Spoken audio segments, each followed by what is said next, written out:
Well, hello, traders and investors. I'm L.A. Little, and this is your daily NeoTA wrap. Take a look at these markets, doing it from a neoclassical perspective. That means each time we ask ourselves what happened today, what might it tell us about the coming ones? I do the show 4 times a week, every Monday through Thursday. It's broadcast at or before 10 o'clock Eastern Time. It's archived on YouTube under the channel L.A. Little. If you haven't subscribed and you want to, just reach up in the right-hand corner and do so. Anytime I push content, you'll get a notification. As far as what happened today, I don't know that we learned much more today than we knew yesterday, and maybe not much more than we'll know tomorrow, even though we have the ECB tomorrow. Tomorrow we could get a bit of shake-up, but today, a little pullback here, gold, silver, bonds. You get a little push up on the oil market. If you look at the indexes themselves, only the Russell was pushing up, everything else was flat. You go over to Europe, a nice big spike there into the meeting. We'll look at those charts tonight because they're the most relevant ones coming at us. As far as what this market is doing, let's take a look at the charts. And we'll start here with the S&P 500. So now today you get a little over, under, a little less volume. But you know what, folks? This doesn't mean anything. You're just sitting here in a range, right? Just 2 months, 2.5 months of ranges. So you got this range here, you got that range there. Can you get a pullback? Yeah, we've been talking about that for a long time. You can. Can you actually break out and get over these swing point highs? Yeah, we could do that too. Flip a coin. It could be either one. And if you're going to flip a coin, flip one that's a little bit loaded because this trend is up. As far as the rest of the market, let's look and see if it gave us anything, and actually it did. And contrary to what you see here, it is bullish, and that is that you got over swing point high last night on the NASDAQ, you extend today, and volume picks up. That's a positive. If you look at the NDX, the NDX was trying to break over the swing point high. It actually tested it, failed only on price, not on volume. That means it's going to try again tomorrow. You got 2 of them sitting there. You get over them, you could get a little push. And then we go to the Russell. The Russell's just continuing to lead higher. A little doji yesterday. Yeah, I could get some sort of a pullback. No way. It just pushes up again. Russell's going after the top, folks. I'll bring over the monthly to members. I've showed this before. We're going after that high. You're into the high already. You're into the low of the high. That says that you're going to try and get to the top of it. 1296. It's another 3% from where we sit. If we go over and look at the world markets, let's take a look at those. So let me grab those charts. And what we have in the world markets, we'll go to Asia first, then we'll come back to Europe. I want to start with, let's start with Hong Kong here. So if we start with Hong Kong, and here's the Hong Kong chart. Now Hong Kong has a nice push going. There's ABCD structures on the way up all over the place here. As this thing has been pushing up, right, gets its pullback, gets its ABCD structure. It's just about done in terms of the length of that one. Pull over the weekly chart and look at it. You actually have a nice extension going. That weekly, if we do the ABC on it, goes from here to there, back down and back up. And so you can see here on the weekly, you actually have farther you can go. You just popped over the swing point high, so you reaffirmed trend on this time frame. Your breakdown bars here, looks to me like that's the target, and I doubt this thing quits until it hits it. So that's the Hong Kong market. If we look at China proper, we can see, well, there's actually a couple things going on here. The first problem is that it's tied to the dollar. That's a problem if the dollar's strong. They had a huge high volume spike, right, over these 2 swing points. Then you do an over-under, right, and you could almost call that a 2-bar. Let's see what our angle looks like here in the amount of percentage of incline. So we went from, what is it, about almost 3,000 to 31. No, I wouldn't call it the 2-bar, even though it's kind of compressed in time, percentage-wise. I'm doing a math here in my mind. Yeah, it's 200, so it's 10%. Yeah, it's 10%. So that could be a 2-bar reversal. And then you get a little decline off of it, right? Now you're coming back up. If this dollar continues to stay weak, then yeah, you can go back and test up into that top.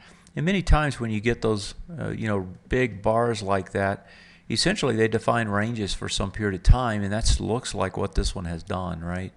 So you just have that range, you're trading inside that range. Now, if you're trying to be a buyer of the range, you know, the obvious place to buy is the bottom of the range. You got it, you know, as it comes into the bottom, that's where you buy. That's China. So Hong Kong pushing higher. China also doing pretty well. Let's look at Europe. Now, actually, before we do that, let's round off with Japan, because the yen has been getting pushed down again, and the Japanese market has been trying to push up, but it's just a big range on it. I'm going to go to Switzerland first, and then we'll work our way back to Germany and France. We had the multiple swing point breakout on France, so we'll look at it closely tonight. But here's the Swiss market. Now, the Swiss market had the push up, right, off this bar. So this bar here pushes up. You test back into it today. Volume expands a little bit compared to that bar. Actually, it's a little bit less. So you get into it, you reverse, you go back up, and you're sitting at that high again, right? This thing's trying to break that high. It's been trying to break that high for a while, and it's right at it, right? And so you have a good chance of getting over it tomorrow off the ECB. 8317. Oh, actually, you got it tonight. 8317.84. Yeah, got over it tonight and stayed over it. So it does break the swing point high. So finally it gets over. It's been trying to do it for, you know, a good 3 or 4 days. Let's see what the weekly looks like, because there's one there too, 8310. And if it can hold price into the end of the week, it will also break there. So you'll get multiple swing point breakouts on multiple time frames in the Swiss market. And usually that's a good thing. Let's look at the German market. It's going after the swing point high, volume picking up a little bit. And if I come back over here, yeah, not much there in terms of a tell. And let me go to France, because France broke out this last week. So here's the breakout. It's held. It did a retest already, and going to try and regenerate and go after the next swing point high. So I like the way France is starting to pick up. Now, for a long time there, France had been sucking air compared to everybody else. Now it's Germany. I mean, if you look at industrial production, some of the other numbers coming out of Germany, you know, they're struggling. They're struggling in their export market, and they need a lower euro. And speaking of the euro, let's go take a look at the currencies, because that's where the action is going to be tomorrow. And let me see here. So we need the FXE. Let's go pop that guy up and see what it looks like. So FXE, you had a big spike up yesterday, and today you do an over under. Now, I don't get that excited about these over unders when they're not extended yet. So I don't know that I would read that much into this. Let's look at the weekly chart. Just a huge range. And you know, see the thing is that so many of these, you know, like currencies, gold, a lot of these charts, they're all intertwined. And you actually have, you know, ABCD structures. One could do an ABCD structure to the downside that hasn't completed, and now it's actually going back up to here, right? Which kind of nullifies it, doesn't make it that valuable anymore. Or you can do the positive one, right? You can say that's an inside one. So this is the A, there's your B, right? Can this thing break to the top side? Yeah, it can, right? Can get back up here and test these highs again. So, you know, I don't want to try and read something in when I don't have a clear tell, because to me this is just a big range that continues to be a big range. I mean, it goes from roughly this area. Most of the trades are in that general area there, right? You got a little bit underneath, a little bit over the top up here, but that's pretty much where everything's happened, and you're almost in the middle of it. So I don't know that I can get that excited about this. Let's go over to, let me pop over to the dollar. I suspect it's going to look about the same. So you get the big push down. Now this one's interesting. You get the big push down, but you don't have the same volume on it that you had on this spike up. Yeah, that doesn't, and I think the range is going to be almost the same, and it is. So can we go down here and push, test the bottom of the range again? Yeah, you can. And can you break it? It's going to be hard, but, you know, anything's possible. It's going to be hard to break this, though. each time down, right? You haven't seen the volume expansion as it tested lower, comparatively, even on these spikes lower compared to this one. Now the problem is if you come down there enough, right? Whatever that buying power is that's down there slowly dissipates. Is Europe going to do something that will actually devalue or not? And that's the question. What can Draghi pull out of his, what kind of rabbit can he pull out of his hat this time?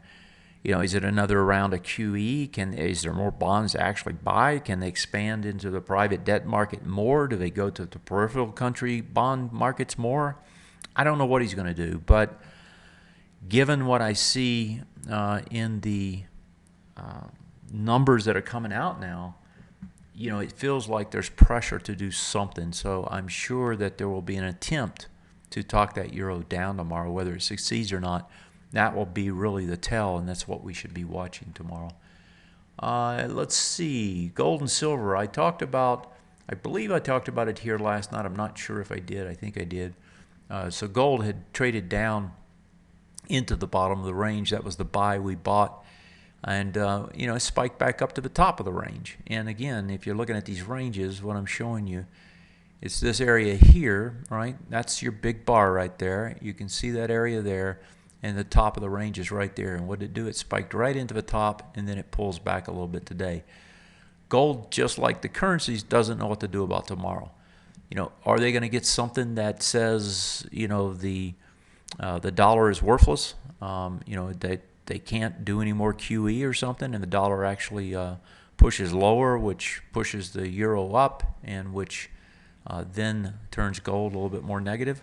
I don't know. Or will it be the opposite? I don't think there's good tells. If I had to flip a coin, my guess is that there's going to be something up here that pushes this back down, and there's going to be something that pushes the dollar back up. What is it going to be? I don't know. But that looks to be what the scenario is going to be here. What else do we got tonight? I was looking at the major sectors right before I come on to get a feel for what they look like. I was looking at the SOX in particular. Now the SOX has been on a huge run, right? Let's go to the weekly first. Look at this run up. I mean, that is a massive run to the top side. You left decent volume up there. Now you're getting a pullback off of it. And if you go back to the daily, right, of course, that pullback looks a lot more serious on the daily than it does here on the weekly in terms of the way the volume's coming out of this thing. About 3 weeks ago, I warned people about gold and being very toppy. This one's starting to get the same feel. Does that mean it's going to, crash down? No, not really. Does that mean it's going to, jumble around up here? Probably. Right? When you have this bullish of a market, typically what happens is you're not going to get the crash. You're going to get some sort of a pullback, then a test that fails, right? Then you get a bigger pullback if that's the way it plays out. But when you see the volume coming in here, like it is on these down days, and even though there's not much of a push, right? Those are telling you, especially after a long run, that's telling you to be more careful. You don't want to go the well too many times. And so if you're in this part of the curve, right, if this is where you're at, you might want to rethink your strategy just a little bit. One other thing I thought that was interesting, and I'll just throw it out there as a freebie, and that is that if you look at the consumer staples, now I know that this is viewed as a safety sector, but this has been anything but safety in terms of the way they treated it. And what I mean by that is, you get this range here, you traded over it, now you're back in it. A break below it is going to trade back into these big bars down here. Now, what I mean by it's been anything but safety is if you go back, and matter of fact, let me pull over a monthly on this guy. This has been a tremendous run for what this sector is. You've doubled your money over 5 years on this sector.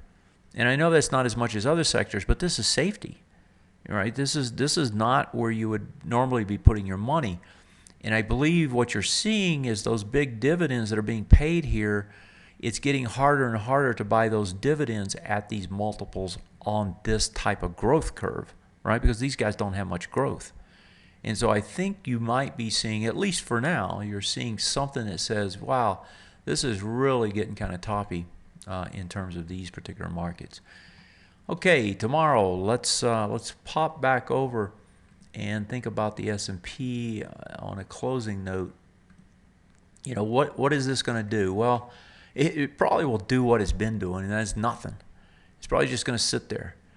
You're going to have to get a larger move that is significant in the currency markets. And with what we just saw in those currency markets, I don't think you're going to get that move yet. You might start in that direction, but you're not going to get some sort of a breakout that's going to like crash the market. And so what you may see tomorrow is you may see enough of a move to make this move out of a range, either to the top side or to the bottom side. But I don't think it's going to go very far. If it goes to the top side, it probably just pops out and then comes back, just like we've seen before. You know, like here where it popped out and just kind of went sideways again. If it goes to the bottom side, it's probably the same thing. You got a lot of support down here. So my guess is that, yeah, you might get some movement, but it probably isn't going to go all that far. I'm going to leave it at that for tonight. We'll wrap it up for the week tomorrow after we see what Draghi does to these markets. But if it's anything like we've seen before, it's not going to be a lot. Have a great one. Take care. Good night.